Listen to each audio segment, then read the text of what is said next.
straight into it. Our first podcast. How are you feeling? Pretty comfortable, actually. Yep, my second podcast so far. So You've done it all before then? yeah, almost. Yeah. We're really keen to hear your opinion and your experience from fire in the last 30 years. Yep, thank you. I'm excited about it. How did you end up in New Zealand and starting a paint business? That's quite a long story, actually. And I had no intention of starting a paint business at all. Did you have any intention of becoming a fire engineer? Yep. So I started as a fire engineer in 1993 in Sweden. And then I ended up on a scholarship in New Zealand a couple of years from 95 to 97. And met my wife, actually, who's a Kiwi. Right. That's why, for a very long sort of roundabout story, I ended up back in New Zealand again. But I spent a number of years as one of the first fire engineers working with a performance-based building code, both in Australia and New Zealand. And then I eventually moved to Hong Kong, where I lived a number of years working in the Asia region with fire safety engineering. Back to Europe and started one of the biggest fire engineering companies, which was WSP Fire and Risk at the time. And in 2008, I moved back to Australia and started Olsson Fire and Risk, which became the largest independent consulting firm in Australia, New Zealand, and the UK.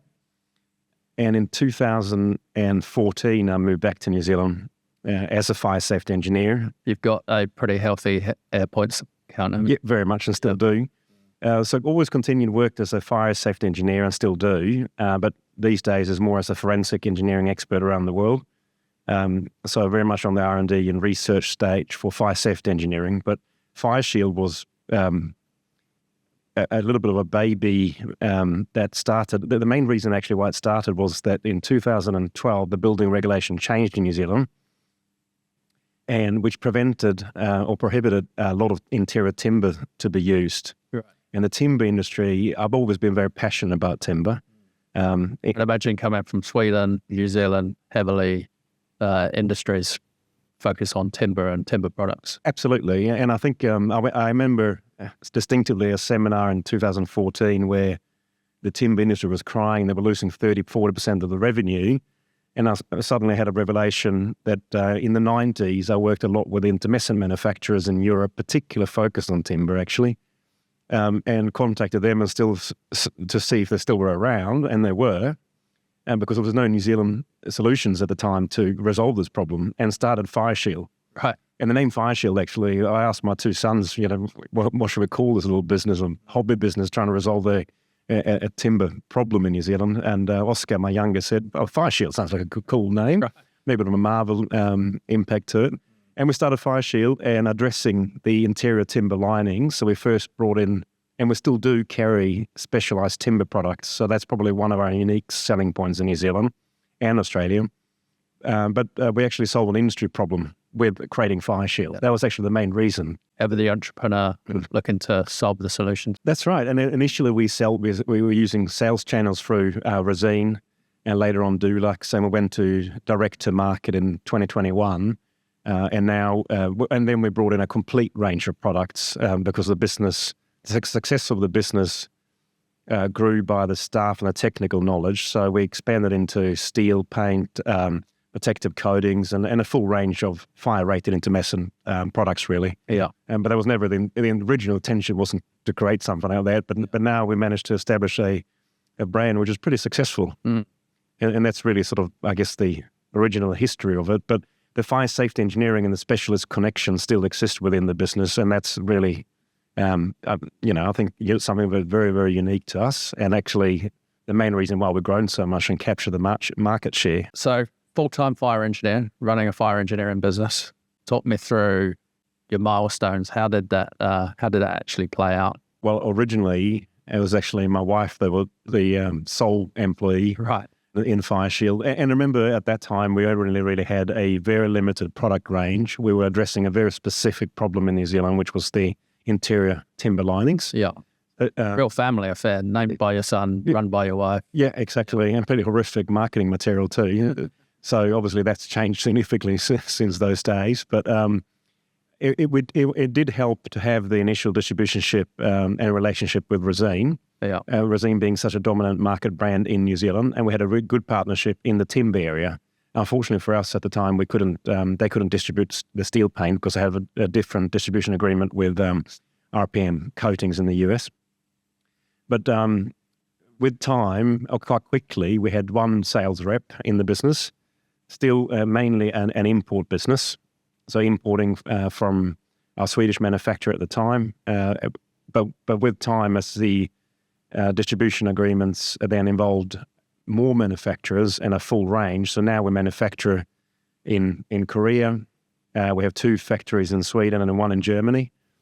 So our obviously our manufacturing relationships have expanded significantly, which meant we need to add further staff to the business. And of course, one of the biggest changes was the direct-to-market approach. So distribution, sales have pivoted the business quite significantly.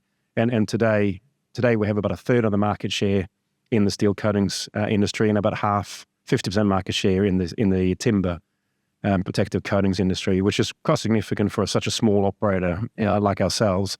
And we also manufacture coatings in New Zealand. So we're really the only one that actually manufacture intumescent coatings in Australia and New Zealand compared to our competition, which is just importer. So that must have been quite a pivotal point for the business when you shifted from direct to market rather than through a distributor. Absolutely, and a huge challenge and quite scary actually. Yeah. But I think that probably one of the best things we've ever done. I mean, our revenue have doubled and tripled every year since that happened, and our market share in steel coatings, for example, has gone from 3% to 30% over the course of 3 years. Yeah. So that means obviously our staff has changed, the capability and expertise of our staff and the footprint in New Zealand and now in the Australian market has changed as well. And our logo has changed for the better. It's always a bit creepy, isn't it, when you look back at your old logos, your old marketing material, and it's a bit of a cringe moment of it. What you thought was pretty good at the time, but didn't quite cut, or doesn't cut the mustard nowadays. No. But I think we're definitely there and obviously engaging with marketing agencies and I think our logo looks good now and our vision. We've got vision, a strategy, and it's grown from a very small family-operated business to it's still small and agile, but with a dominant market share. Yeah.